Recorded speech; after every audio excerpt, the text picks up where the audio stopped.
What's up? Welcome back to Opposites Attract podcast. This is your girl, Sonja Ramirez, and I'm next to my man, Miguel Ramirez. What's up, girl? I thought I was gonna, just do the regular, but I'm like, I love doing something new. That's not new. You've done that before. Not in that. I said my man. That's different. Oh, okay. Yeah, I guess so.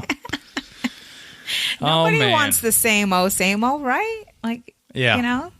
Yeah. So what's up? Sunday fun day, babe. Yeah. What's up with your Powerade? And what's up with your coffee? It's like we're hungover or something. No, of course not. Now, we had a couple drinks. A couple bottles. It was not a couple of bottles. No, we had our niece over yesterday, and she spent the weekend. It was really nice having her. I love having her. It was all right. I feel, just with my sister being gone, I feel it gives me some,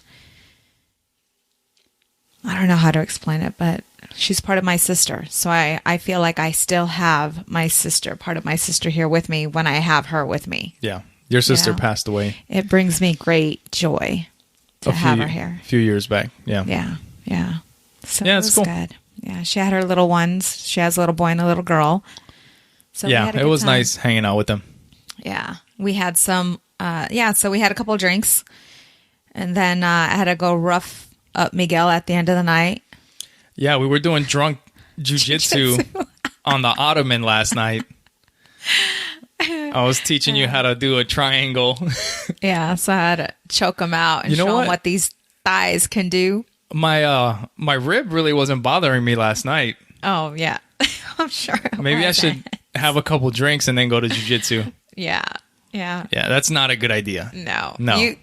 You've done that before. Well, no, not anywhere near as much as I drank last night. But there was that one, it was a Friday that we went and had a couple beers after work. Uh-huh. And then I had jiu-jitsu. And, I'm not skipping jiu-jitsu. So I went, but I didn't, it wasn't even like a buzz. But the feeling of the alcohol, like it was still there. Like and I was like, when you're on people, I'm trying to work out, like do jiu-jitsu. Jiu-jitsu is not easy. Yeah. So I got, somebody on top of me. And I'm like, it's hot. Yeah. It's just, it is not recommended. Yeah. To drink and do jiu-jitsu. That is a horrible. I've heard of people smoking and doing jiu-jitsu. What do you mean? Like smoking a cigarette? Yes, no, getting high. Oh. And I can't remember. I can't remember exactly. I don't know if it's like, apparently it may be beneficial for drilling when you're practicing the moves. I don't know about actually like sparring and rolling, like going hard, but I don't know. I have no idea. But I've heard that on Joe Rogan's podcast. Yeah. Well, of course. I mean, everybody that goes Joe Rogan's podcast is he's like a huge pothead. Yeah. So I'm sure everything that includes marijuana would probably be better for them. Yeah. Their experience anyways. So yeah. So earlier in the week, we've talked about it on a couple podcasts, and actually, I don't know, it's kind of related to the question that we had last week about, religion and everything. And we had a little bit of a disagreement, an argument. Yeah. And the reason why, and he doesn't know this, but I've been on this spiritual journey. And so I didn't grow up in a religious home. Yeah. Like, it's not like, we went to church. I mean, the only time we went to church is when someone passed away or someone was getting married. And we were brought up Catholic, not going to mass, but we were Catholic. Did you go on Sundays? No. It was just... That's what I'm saying. Yeah. I mean, and then when I got older, I became a Christian, saved again, reborn, born again Christian. Whatever, yep. And so now I've just been doing a lot more praying, meditating, reading the Bible, and really getting to know my God. I've had many experiences where I could definitely say that there is a God. And it's hard for him to understand that. And it's hard to explain to him my relationship with my God. So I'm in this battle right now because I'm reading the Bible and there's things in the Bible that you don't get. My God wouldn't do. Like, my God is not judgmental, jealous. He's not going to condemn the world because they don't believe and hurt innocent women and children. So at this point, I'm conflicted because the Jesus that I've known, and that's, in the Bible, it's Jesus Christ, it's Lord, it's the Trinity. Yeah. Is, I don't know, it's kind of hard to explain. Anyway, so I'm going through this transition of all I, ever knew was Jesus Christ, and starting to read, and things aren't matching up to my God, the God that I have a deep connection with. Yeah, kind of like my God is not fear. Like, my God doesn't want me to fear him. My God's not. Yeah. Do you see what I'm saying? And in the Bible, that's how it is. Yeah. That's what you feel. Yeah. And in the Bible, that's what it talks a lot about. Like, to fear the Lord, to fear the Lord, to fear the Lord, to believe. And if you don't believe, then you're going to be condemned. And about and like the Noah's Ark and drowning people, like cleansing the world and all that sort of thing. Right. Like, you don't believe God would do that. Right. But I mean, I do believe in Jesus Christ. Like, I believe he came here to show us how to have that intimate relationship with God. Like, I do believe that we all have gifts of discernment, gifts of healing, intuition, all that. And I feel that Jesus Christ had all those gifts, and he was here to help people wake up. Yeah. Wake up. Anyway, so I'm having this huge conflict within, and he doesn't know. And the last day when we had our argument, I was reading the Bible, and I was just reading all this negative information. Just bad things. Like Chronicles. I started reading Chronicles, and there's a verses in there where it talks about that we have a very jealous and abrasive God, and it's talking about things that were done. And I'm thinking to myself, I don't know if I want to continue to have Audrey read the Bible with me, because now I'm starting to get conflicted, and I don't want to confuse her. And while I'm going through this fight with myself, you and I, started talking about, because I've been thinking about stuff too, about the kids and about it's probably religion. because you see me reading the Bible every day outside too. That you're it's just something that I've been thinking about, and I've thought about it, and I just kind of brought it up, but it's all just kind of happening at the same time.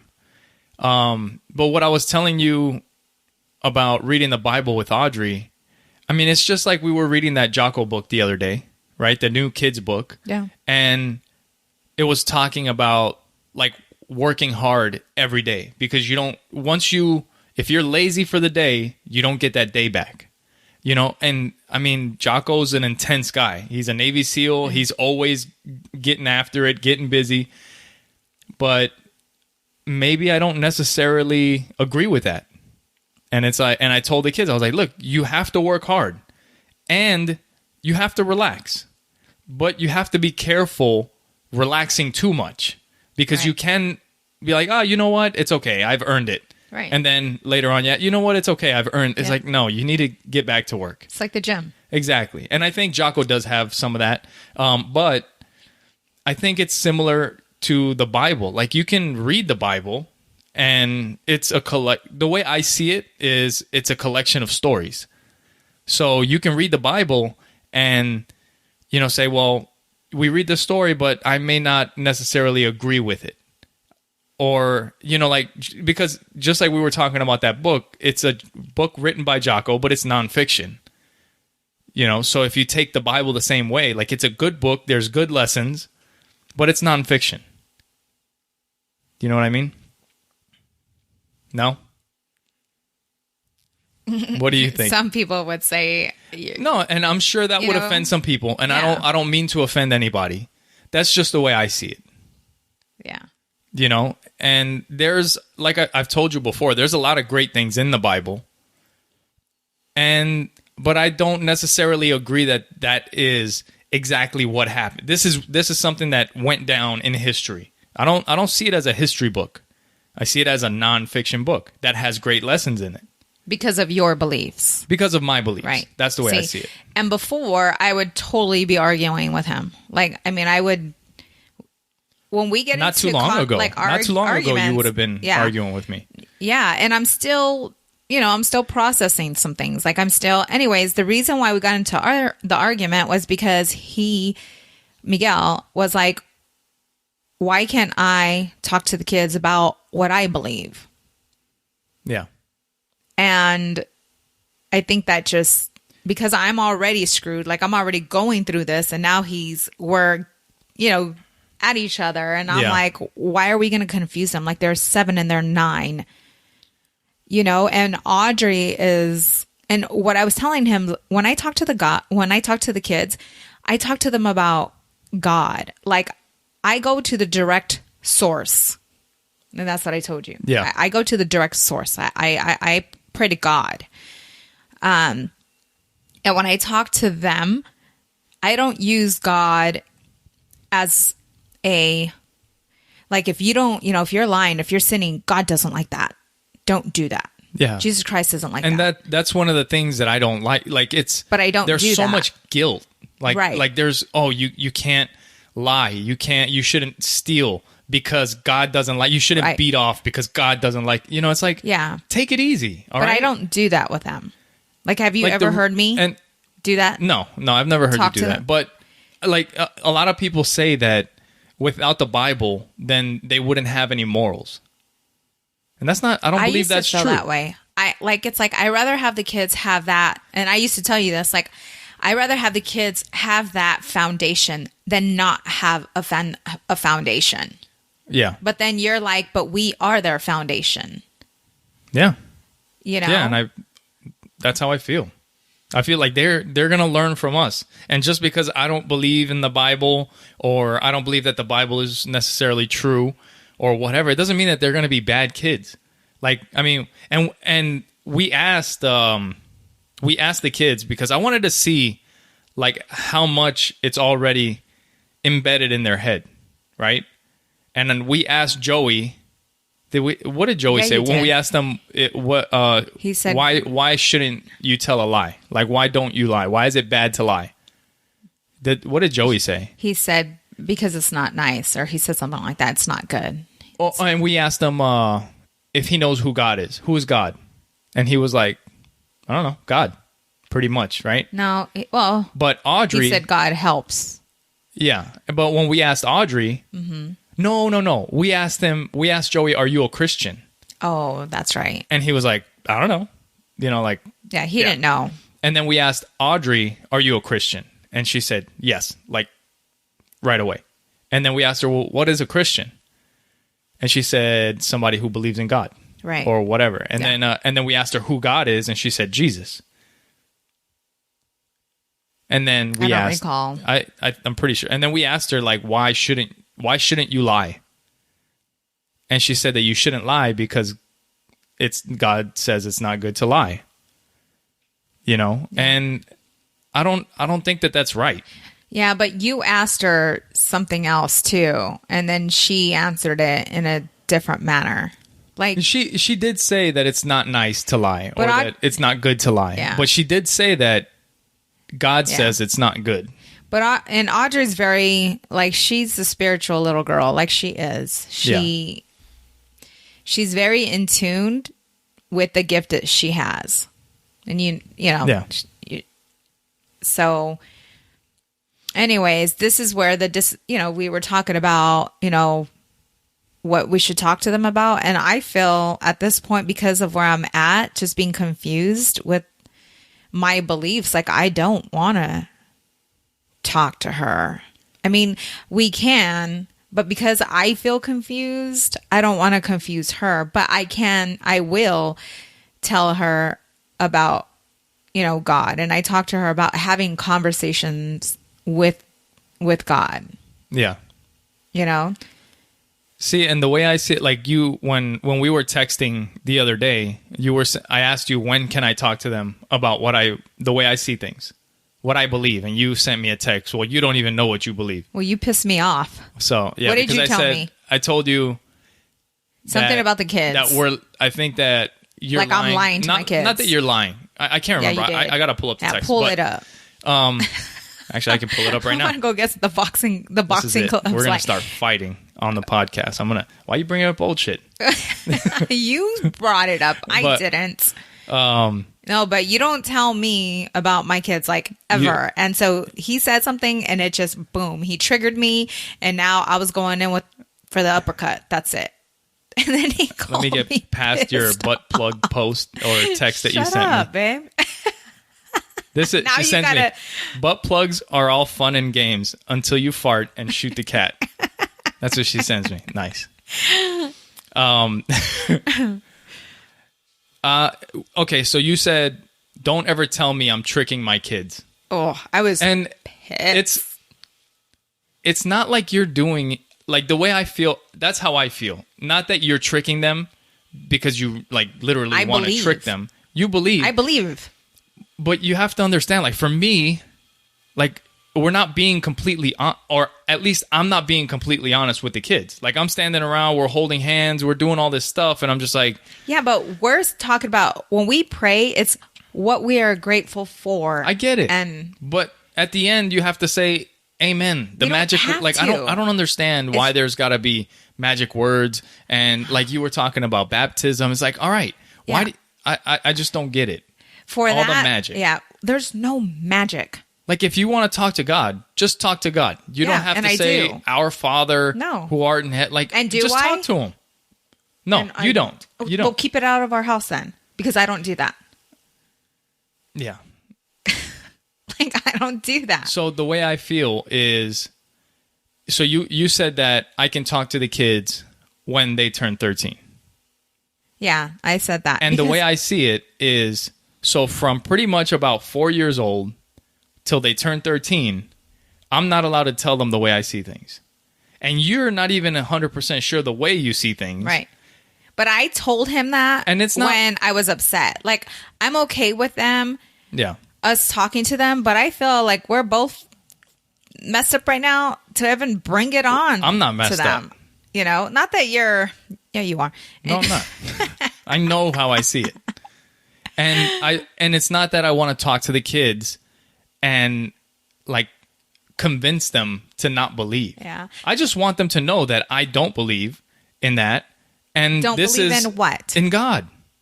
I don't believe in the whole religion thing, in any of the religions. Okay. So, and it's not that I'm an atheist. I believe that there is something. I don't think that anybody really knows what it is. And there may have been something that started something. How can you say that you don't believe in God when you say, I believe in something? What? An alien? It could be. Why not? You know? Anyways. Babe, you're looking at me like I'm crazy. Yeah. Like, look at all religions. They're freaking nuts. I'm not saying, hey, this world is ginormous. Yes. There could be aliens out there, whatever. I don't want to know. When they take over our planet, come take it over. Look, if you show me, I'm not going to say that I don't, just like God. If you show me evidence of God, then I'll believe in God. If you show me evidence of aliens, I'll believe in aliens too. But again, so he's like, why doesn't God come to me? Why doesn't God talk to me? Because you're not like open. And he's like, well, why do I have to be open? Why does it have to be all magical? It's not. It's just you have to open your mind and your heart to really want to hear him. And I'm like, read this book, because the two chairs introduces you how to do that. That's why I said read it. You know what I'm saying? Read it. Read it. I can read it. You know? Yeah. So Anyways, we don't have to wait till they're 13 to talk to them. Yeah. You know? I want them to understand, like, I'm not a bad person. I try to be a good person, not because of God. It's because it's just the right thing to do. And people like to say, well, how do you even know right from wrong? It's like, it's just how we are. It doesn't have to come from God. It comes from you. The way you want to be treated, the golden rule, right? You treat people the way you want to be treated. Yeah. Or you treat people the way they want to be treated.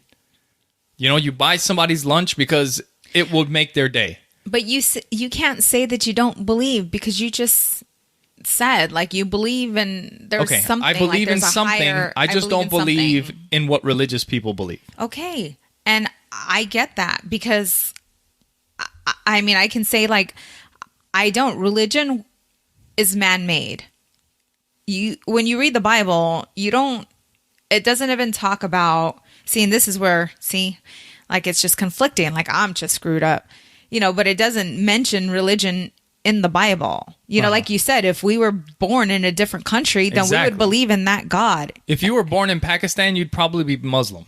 And that God. Or if you were born in India, you might be Hindu. So that's another face. Like, that's why I say there's one God with many faces. Because we'd be praying to the same God. Yeah. Or if you were born in the 1600s, you would be a Native American. And you would believe in whatever they believe, which is completely different than any of the other religions. Yeah.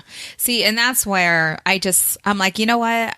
I'm not. And that's I want to share with the kids. And I want them pray to one God, and that's my God. I go to the direct source. That's it. Like, that's my God. Yeah. Yeah.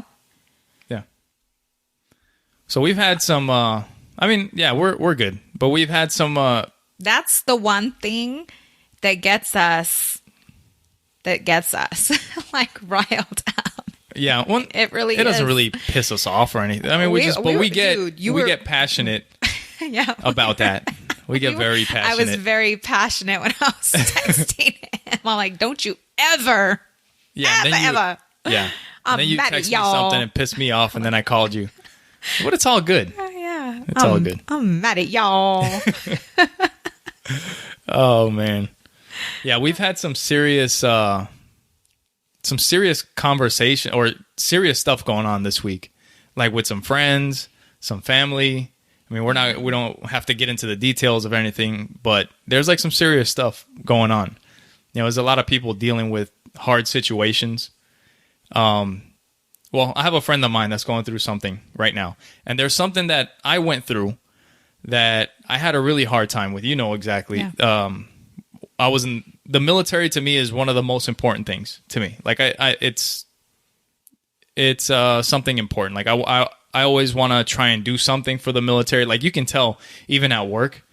Like when I got my my CAT card, which is your ID card that lets you on base. Like I was excited that I can get back onto the base. I can go see where I used to, live and, just being around it again. Did you mention to people? No. I mean, okay. So no, I've never. Very briefly, you have 5 minutes.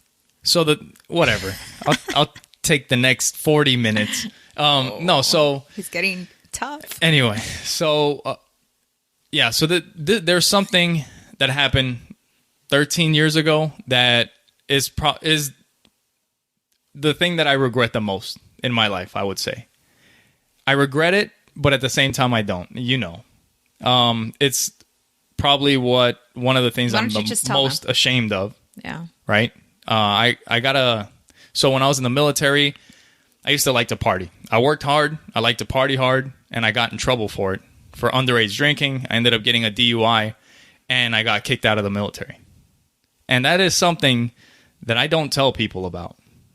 But now I'm telling everybody. So, good thing we have tens of listeners that will hear this. But, I mean, it is just straight up. Like, there is not a day that goes by that I don't think about the military. And when you think about the military, you got to think about getting kicked out. Like, it's every day. Mm-hmm. But I regret it. But at the same time, I don't. Because if I didn't get kicked out, I wouldn't have been with you. We wouldn't have everything that was just my course. That was your journey. Yeah. So, but one thing that I was telling you, like I have a friend that's going through a hard situation. And when I was going through that, like when you're going through something that impacts your life like that, it's the only thing that you can see. Like you can't see your way out of it. Like, I mean, here we are like 13 years later and life is great. But at that moment, your life's a fucking disaster. It's a shit show. Right. And it's the only thing you see. It's kind of like being in a hurricane. Like you're in the middle of a hurricane and all you see is black skies. Like the world is ending. Right. But it's going to be gone eventually. And then the sun comes out, it gets better. But you can't see it during that time.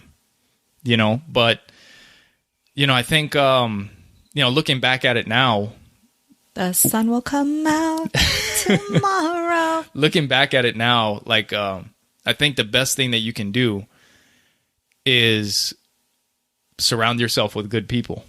Right. And you have to keep them like this is the time when you need them the most. Right. To keep you straight. Because once you start getting into a funk and stuff starts happening, it's easier to keep going down that. And if you're around people that are negative, it's very easy to get into a deeper funk. Right. And I think that's what's helped me out in life. Like I've always hung out with people that were smarter than me, that had, that they have what I want. When it comes to relationships, I go to those who've been in relationships for 15 years, 25 years, and have had success and are still married and happily married. Like you can see it and you can feel it. And my number one question to them all the time is, what do you feel? Like, what's the one thing you can say that kept you guys together? Yeah. And every one of them says communication, communication, communication. Yeah. And we get these, like with us, like just looking back and everything that we've been able to overcome. Yeah. At the beginning, the communication wasn't there. Yeah. Like the parts that you were reading about in your journal. Yes. And the previous podcast. Yeah. So you go back and listen. And there was no communication. We were just like head, toe to toe. And we were still learning how to deal with each other. How to deal with each other. Yeah. Well, we were still learning. No, I'm just messing like with figuring each other out. Yeah. And then once we realized it, then it's like we talk about everything. Like everything. Yeah. There's not anything. I mean, we were just talking about, like in the Bible, it talks about lust. Oh my God, the Bible again. And I'm just kidding. I'm just thinking, well, I go to the gym every day and I'm like lusting every day. No, I'm just kidding. I don't go to the gym every day. Great. But I'm thinking, oh my God, like, look at these dudes. You're not hot. You are not hot. And then I start talking to him and we're on this conversation and we're talking about it because he goes to the gym at Boeing and, I'm sure there's good looking girls that are there. And they were talking about the difference between, what is lust, and. Yeah. I just, people are unrealistic sometimes. Right. Like just because you're married doesn't mean you're blind. Yeah. Like, and that you don't find it's people like attractive. It's a natural thing. Like you find somebody attractive. You might even like, you would have sex with that person, but you're married and you wouldn't do that because it's not worth everything that you like, I love you too much to do something. You better say that because I was going to chop you in your throat. Like I'm right just now, saying, like, you know what I mean? Yeah. Like, but for some people, it's like, oh no, I don't find anybody attractive. I don't have eyes for anyone but you. And that's not unrealistic. Yeah. Yeah. But if I catch you looking, let me catch you looking. If you see Sonja with a black one eye, her eyes are crossed. No, I do not support domestic violence. We have, some friends that are going through some serious stuff right now.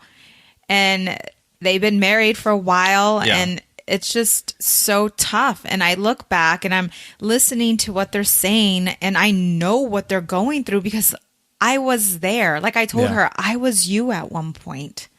Yeah. You know, because my love language is affection. Like, I just want it like all the time. Like, yeah. not just affection, but Get it, girl? the thing. Like, I want it, and if I don't get it, horns start to pop out. Like, right.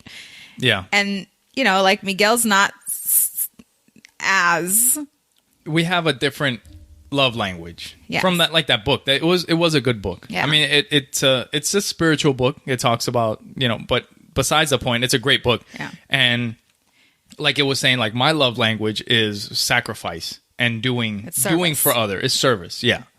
It's just different. Yeah. And then when you understand, you kind of know how so to there take was care one of each other. point, yes, in our relationship where I didn't feel like my needs were getting met. Yeah. And getting attention outside, it feels good, Yeah.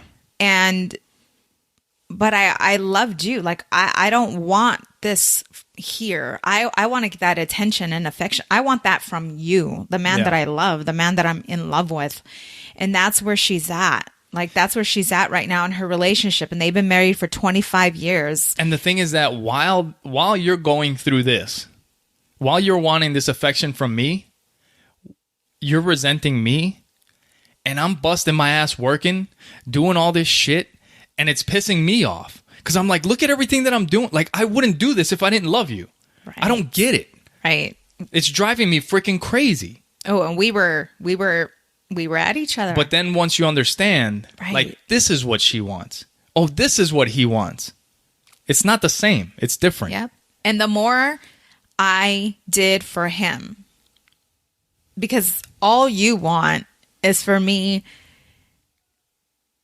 to take care of the kids. Like back then I was working. I was Yeah. chasing that success. I was In the chasing the kitchen. dollar. I was chasing the dollar. Shut the hell up. When he just gets kidding. home, I'm like, hey, baby, you want a snack? Like, that's me. Before, that was not me. Yeah. Yeah, You know? you take care of me. Yes. But Yeah. and once I started taking care of his needs, then he was happy to take care of my needs. And that's why I smile more. Yeah. So it's just figuring out. Anyways, with her, we're going on different tangents. I know, right? Like with her, it's But serious yeah. stuff. Like I feel the weight. I feel her pain. I feel what she's going through, and she loves this man. Yeah. And she's so confused, and she cannot see outside of what she's going through right now. Yeah. But I think the major thing for everybody to understand, like when stuff is hard, you're in a hurricane. That's the way it is. And it's hard. And it doesn't look like it's going to end, but it will. Yeah. It will end. It'll get better. Yeah, but And it's not going to get better if you don't. Yeah, and there's things that can make this thing last longer. Like we said, if you get around good people. Now the thing is that you also have to. It's the law of associations, Right. And so, like, her feeling this way, she wants to get out with her girls. Like, she wants to go out. She wants to go dancing. She wants to. And I feel like I can help her. Like, if her and I go out, like, I want to take her out for dinner. I want to take her out.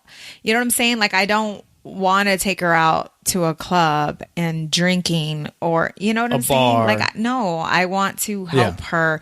I want to be that mentor for her, because I feel that, I mean, we've been through it, and I know that I can help her and guide her, but that's with one party. That's with her. But her husband also has to be on board with this. And that's the thing with couples. Like with my friend, it's something that he's going through, and I'm sure it'll affect the couple or whatever. But he doesn't have it's kids. a relationship, both parties have to be on board. Right. And that's something that we've been pretty blessed, I guess you could say. Yeah.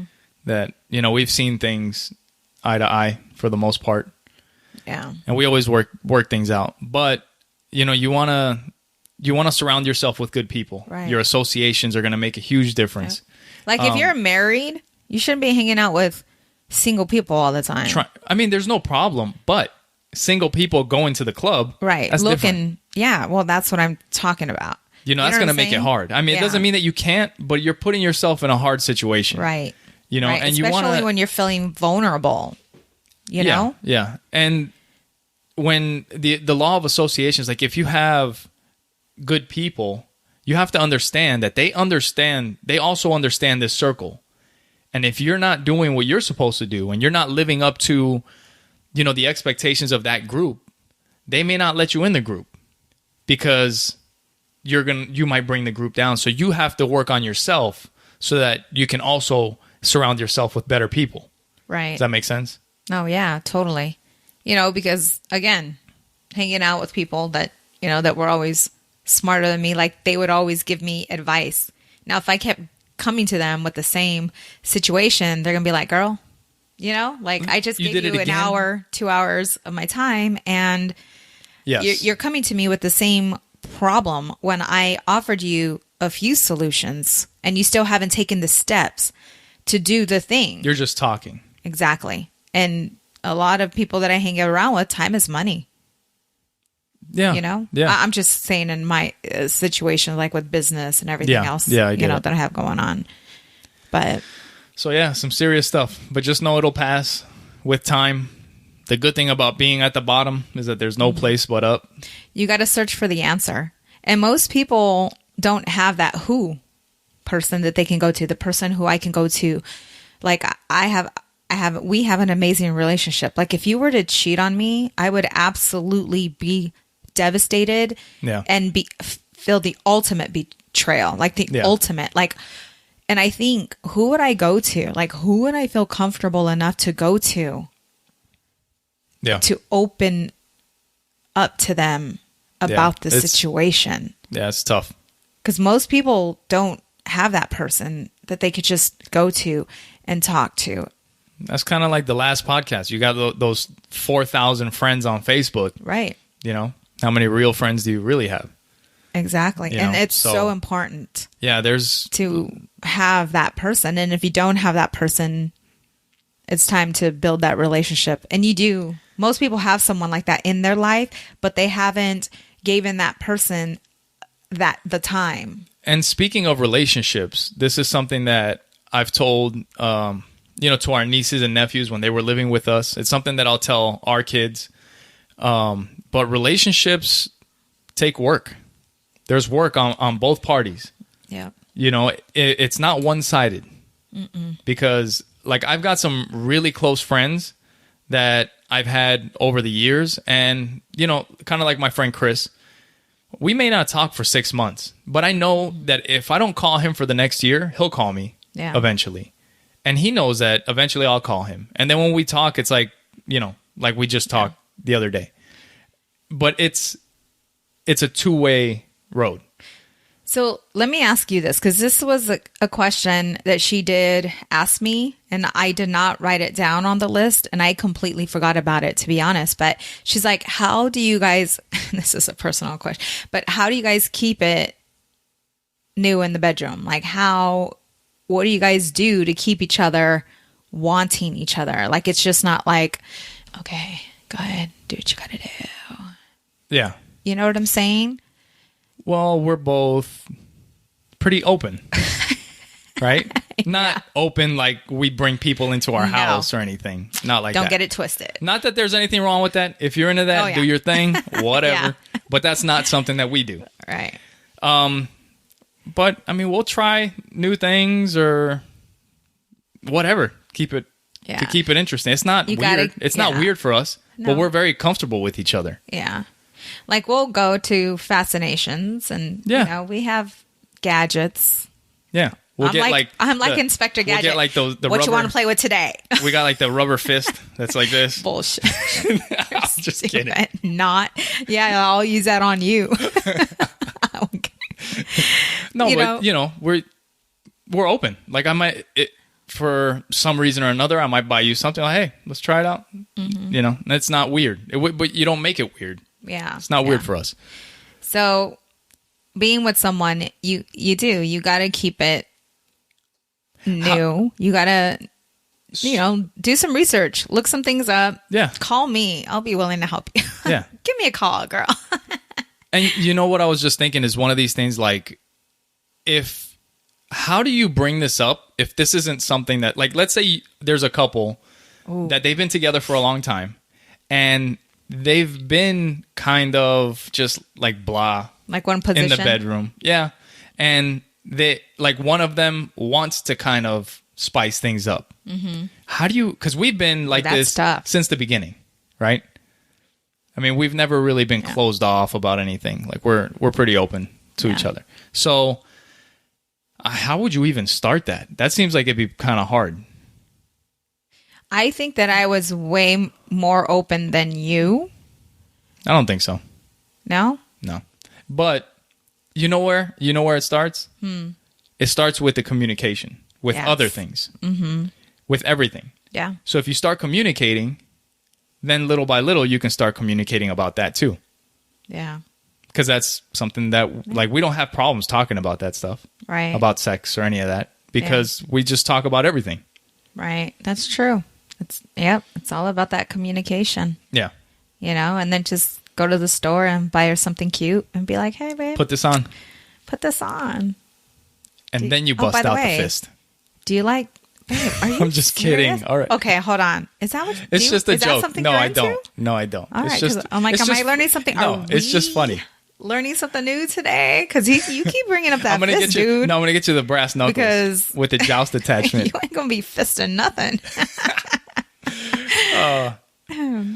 I'll get you a plastic doll you can fist. You can look up brass knuckles with a joust attachment. If you can find that video, it's hilarious. Okay, so I can't post it, but you know, this is an open podcast, right? Yeah. Shall we talk about your overnight stay and his friend that he brought? That's not about me. No, but nobody knows. Well, doesn't matter. Anyway, so anyway, yeah.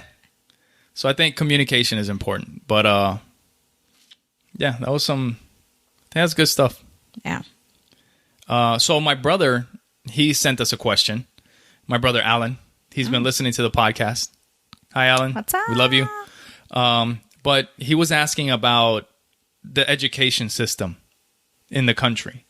Like, we have kids that are in school. He's asking, like, is it time to change the education system?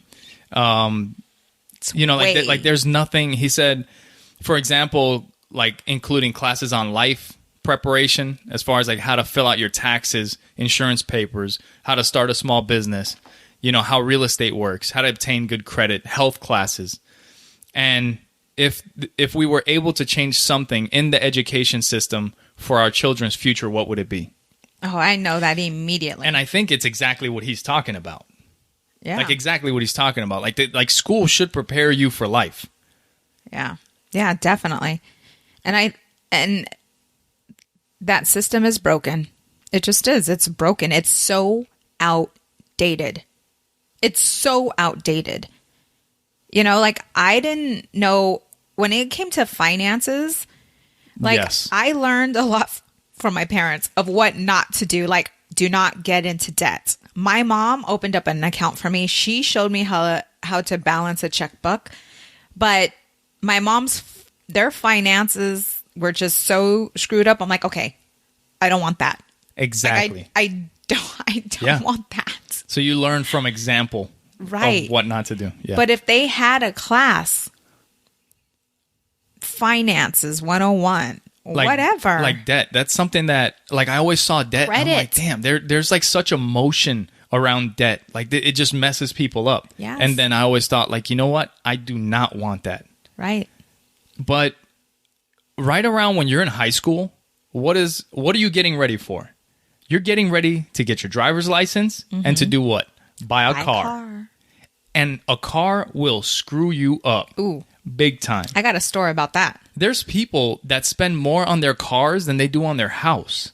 Right. And, there's nothing wrong with having a nice car, but make sure you got everything else in place first. Right. Like, you should not be spending all kinds of money on a car, and like a house, even still, like, you can still lose money on a house.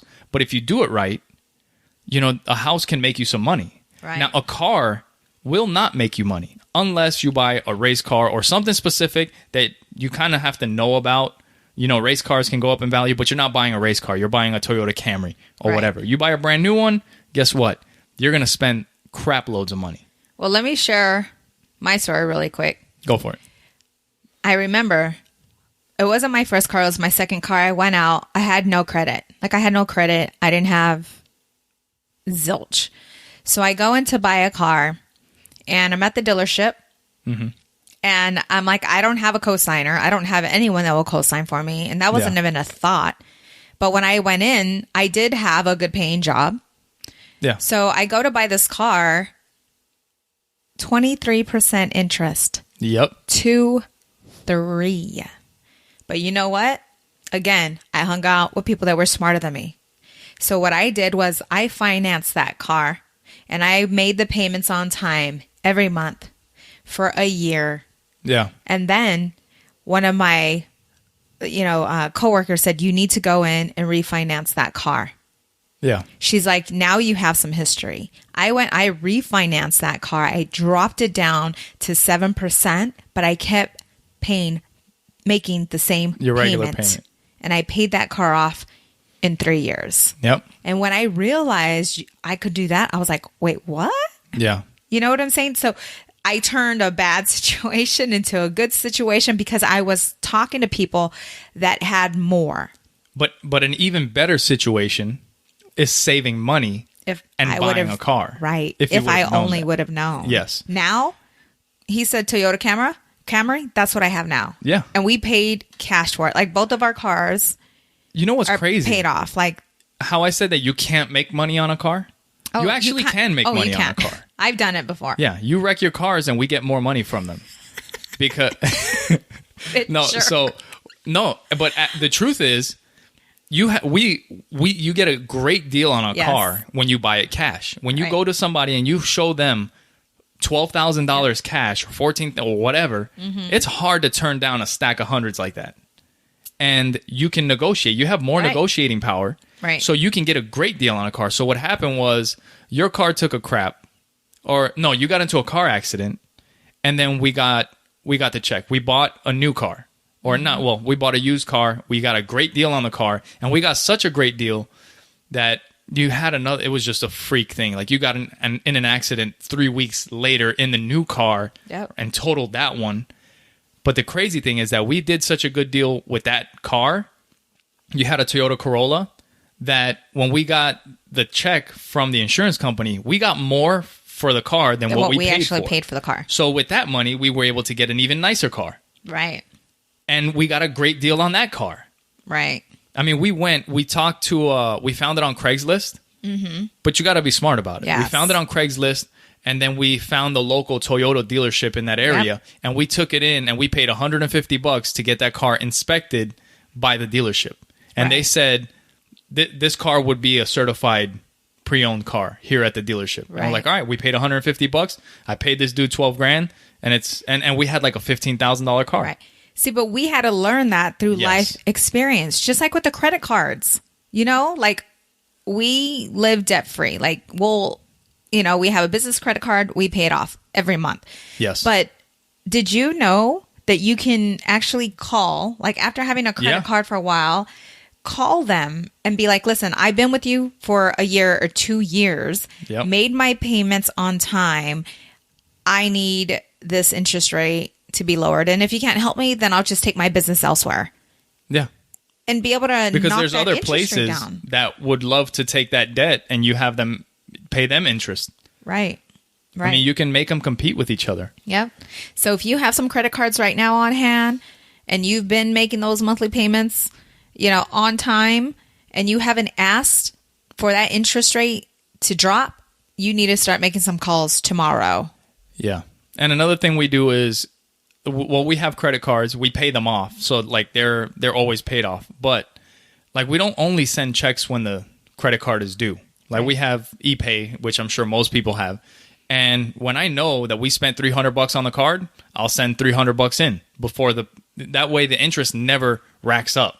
Right. You know, and with the houses too. I mean, yeah, you know, you do that as well with the houses. Yeah, with the houses. But anyway, back to the education system. Like, these are things that should be taught to kids. Like, a car can really mess you up. I have a friend of mine in the military, Mark, that I went through boot camp with, actually. I still talk to him today. But he told me something, probably doesn't even remember it, but he told me the best thing that you can do, this was years ago. He's like, if you bought a car from a dealership or you have a loan out on a car, the best thing that you can do is pay that thing off and don't do it again. You know, and we have some friends that are pretty well off, and they, you know, they can take out a loan for a car or whatever. It's not a big deal, but at the same time, they have like it really isn't a big deal because they have everything squared away.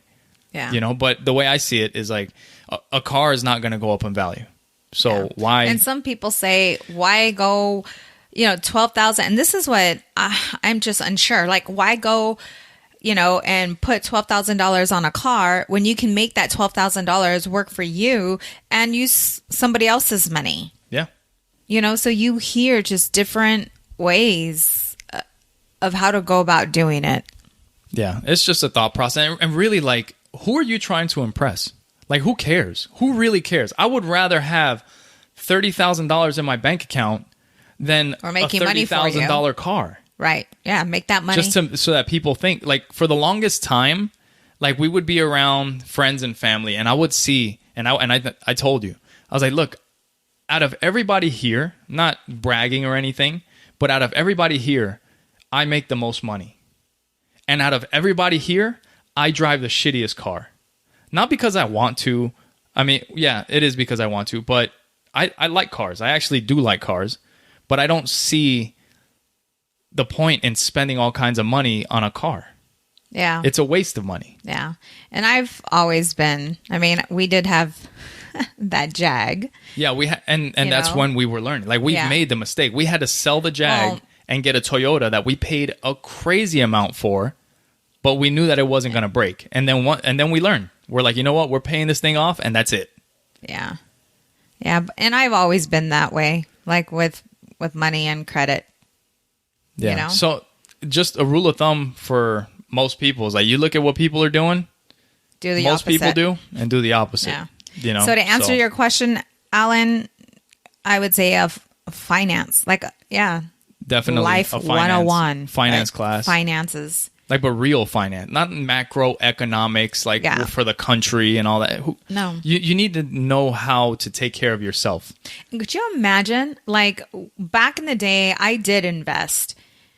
And I lost $30,000. Compound interest should be taught in school. Yeah. Oh, definitely. Yeah. Yeah, for sure. You know? Yeah. You know, but I didn't know any better. And I mean, I think I lost my butt when everybody else did. Yeah. When you know, everything crashed. You know, so, but I didn't know. I was trusting somebody else with my money. I had no idea, like, you know, not to put my eggs, you know, they say don't put your eggs in one basket. Don't put all your eggs don't in put one all your basket. eggs in one basket. You know, but I didn't know that. I just was learning at that time about finances, and I put all my eggs in one basket and lost it. And not only that, but they should also teach skills, because not everybody's going to go to college. It's like schools are getting you ready to go to college, but not everybody goes to college. Right. They should have an auto shop class. They should have in New York when I was growing up. I remember there was like an aviation school, and I almost went to that school. But it was too far away or whatever. But like, that's a great thing to get into a school that has an emphasis on something like, we're going to teach you all this other stuff. But you know what? You can also learn plumbing. You can learn electrical. You can learn all these other skills that will help you get a job when you get out, when you get done with school. Right. I think that would be really beneficial for kids, because college is not the only way. Right. Yeah. Yeah. So, good stuff. We didn't even have that written down. No. So, thanks for the question, Alan. Do you have anything you want to go over? Well, it's, you know, it's about that time, but I mean, I have a note like, you have to learn how to tame your mind, but I need more than 5 minutes to talk about that. So we can talk about it in the next podcast. Yeah. There was a couple things that we watched last week that I wanted to share. We didn't get to it on the last podcast, but there was a heavyweight fight that went down a couple weeks ago, and it was Anthony Joshua versus Andy Ruiz. Yes. Andy Ruiz Jr. And Andy Ruiz Jr. does not look like your typical boxer. No, he's from Imperial, California. Imperial County, yeah. Okay. Like, it's a small town. He's from a small town. Yes. He's a fat guy. Like, it's no way around it. He's a fat guy. And when you look at the picture of Anthony Joshua, shredded. Yeah. I mean, like, if you were to look at a model of a human being, it would be Anthony Joshua. Right. And then you look at Anthony Ruiz. Yeah. And he's fluffy. Yeah. Yeah. And, but when the first round happened and you see him moving his head, and like, I was like, the fat boy can fight. I was like, he's going to have a fight on his hands. And then it was one of the best fights I've seen. I mean, mind blowing. When Anthony Joshua would crack him with a punch, it like lit something in Andy Ruiz, and he would go after him. Yeah. And in the third round, Joshua cracked him with a hook and dropped him, and he got up and came at him and knocked Joshua down. Yeah. And then he knocked him down again. So if you guys haven't seen the fight, it's an incredible fight. And even if you're not a fan of boxing, it's just incredible to see. Like, you can see he would hit him with a good punch, and you knew something was coming. And he would throw 4 or 5 punches. And it was incredible. There's so many lessons to be learned in that fight. Yeah. Like, seriously, like, Ruiz had that was his first time getting knocked down, right? Yeah. Like you said, the first time. And when he went down, you can see the pause. Like, you could see the pause in his reaction. Yeah. They were asking him, like, what did you think when you were knocked down? And he's like, all I thought was, I got to get him back. Yep. And he did. And boy, did like he. 10 seconds later, boom, knocks him down. Right. Freaking crazy. Yeah. And listening to their, what is it? The interview? What do they call it? Like, after the fight? The post-fight interview? Oh, when you listen to I don't think you've ever Ruiz, watched the post-fight interview on any fight. No, but I was asking for this because I wanted to hear what he has to say. His story. Like, I'm all about stories. I'm like, I want to know your story, especially people that are successful or relationships, like whatever. Like, I want to hear the story behind it. And, you know, just he came from very humble beginnings. Yeah. But he was hungry. Like, he was hungry. Like, this is what he wanted. He said in the post-fight interview, like, he's like, Mom, we don't have to struggle anymore. Oh, I'm like, I'm crying because I was like, oh, is it dusty in here? It's just a beautiful story. And to see him win, this was a big win. I mean, he won 4 belts. He's a heavyweight champ. Belts. Yeah. He's got like 3 or 4 belts now. Yeah. So, and then the other video that we saw that was also incredible, a little bit emotional. You cried a little bit. I mean, it was cool. It's from America's Got Talent, and it was this guy, Kodi Lee is his name. If you got, I'll post the link to the highlights of the fight and this America's Got Talent video in the YouTube links and in all the descriptions. But man, he was 22 years old. He's blind. He has autism, and you're watching him go out on America's Got Talent, and he's with his mom, and he tells the judges that he's gonna play the piano and sing a song for them. I mean, and his personality, I mean, he's got a great personality, but you can see there's something's up. Right. But when he sits down he gets behind that piano and he opens his mouth, you're like, is there someone else? Like, it was insane. It was like a different person. It was jaw-dropping. I mean, his entire persona changed. Yeah, it was incredible. Yeah. It was so mind cool. blown. So, yeah, I'll definitely post those links. I mean, they're just great videos. Very inspiring. Both of them. Yep. Yeah. So, yeah, that's great. awesome. Your kids, like, we should have them watch that fight. Like, and talk to them about it. Actually, you know what? They're going to watch at least the highlights of the fight before their fight, which is coming up next week. Yeah. So we'll talk about that. So, yeah. Yeah. Well, great conversation, babe. Yeah. It's been a great week. Yeah.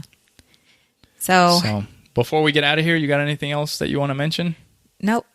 I mean, I do, but I need more time. So it's all right. So we'll save it for next week. But hey, let's. Or maybe we got to do another podcast during the week.